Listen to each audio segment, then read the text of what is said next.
헌법재판관들도 이제는 알 겁니다. 저 공소기각 될 거다. 그러면 윤 대통령은 사법적으로 오히려 굉장히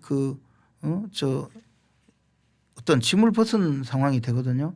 제가 보기에는 저거 만약에 탄핵이 기각되면 재임 중에 재판하지도 못해요. 이제 네. 공소기각 판결을 그렇네요. 할 상황이면 그러면 다시 이야기하겠죠. 리더십을 복구시키기 위해서라도 빨리 이 잘못된 재판을 마감하자라고 이야기할 수도 있죠. 그렇기 때문에 이 결정에는 그런 많은 분들의 의견이 저는 오히려 더 먹힐 거다 이렇게 생각합니다. 물론 이것도 공상과학 소설입니다. 말은 이렇게 하시는데요. 상당히 근거가 있는 정보와 법리를 바탕으로 지금 하시는 말씀 저는 그렇게 듣고 있습니다.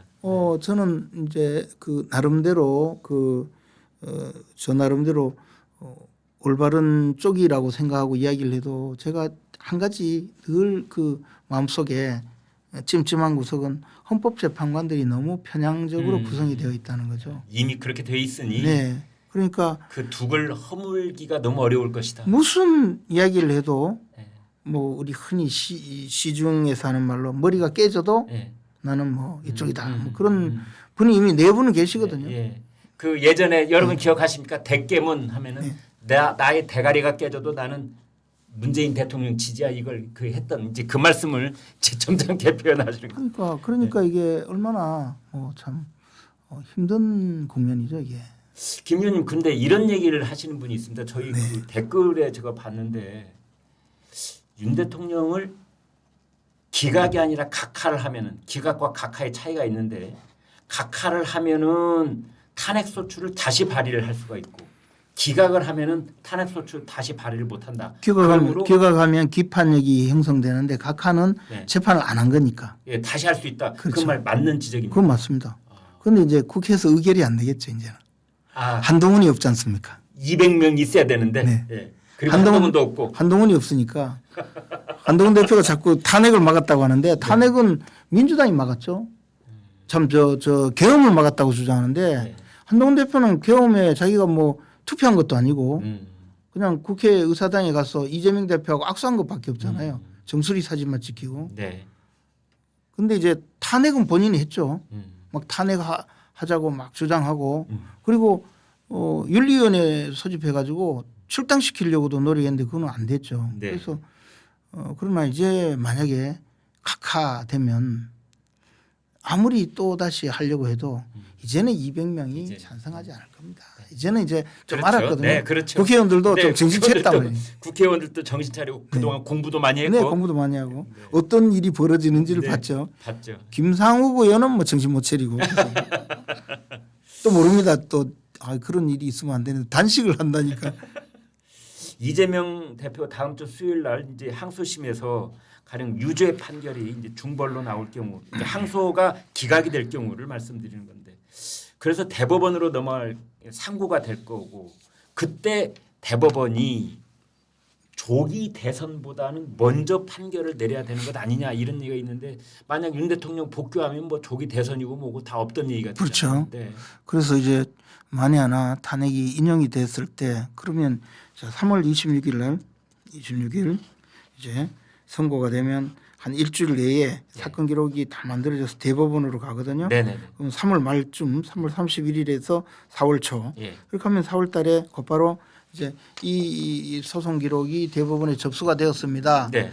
저 상고 이유서를 제출하세요. 네. 이런 통지를 보냅니다. 네. 그러면 이재명 대표가 문을 닫고 도망을 다니겠죠. 해문부재. 네. 그러면 이제 대법원에서 네. 이 한 두 번 보내보다가 안 되면 이제 집행관을 또 해서 왜 우리 저 나무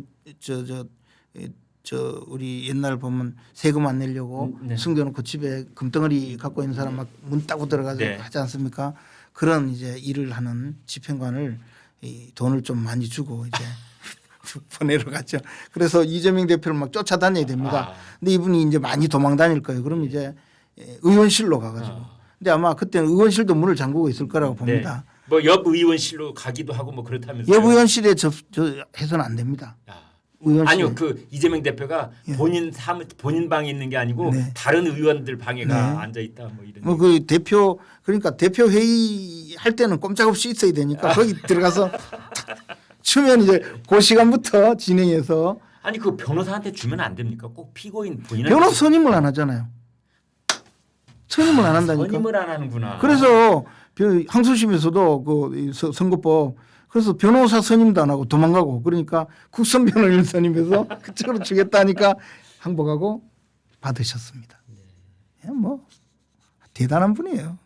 보통 우리 같으면 그러면 판사님께서 불쾌하시잖아요. 네. 판사를 귀찮게 해서 좋을 일이 없잖아요. 그래서 그런 생각 못 합니다. 아유, 잘 받았습니다. 이러지. 근데 뭐 그거 신경 안 써요, 그냥.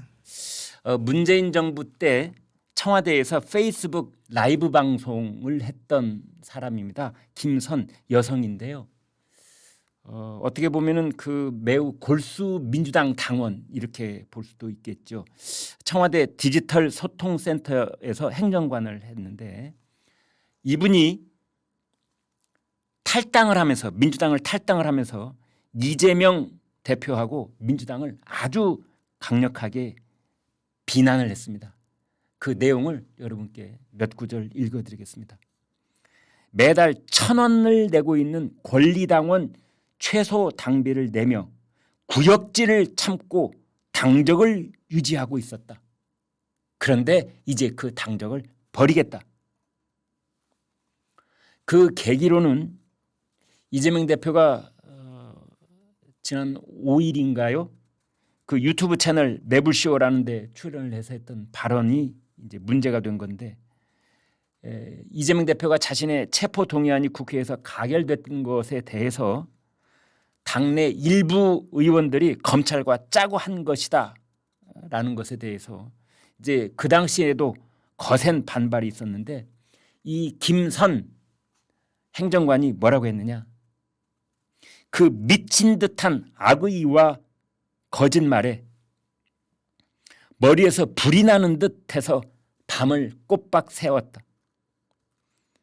탈당계에 탈당 사유를 굳이 쓰라길래 이재명의 죄악과 거짓에 달해 1,000원도 보태기 싫어서 라고 썼다. 네, 지금 아래 자막에 보시는 바로 그 내용입니다. 그러면서 이런 말까지 했습니다. 지금도 좋은 후배와 친구들이 민주당에 남아있지만 이제는 어쩔 수가 없다.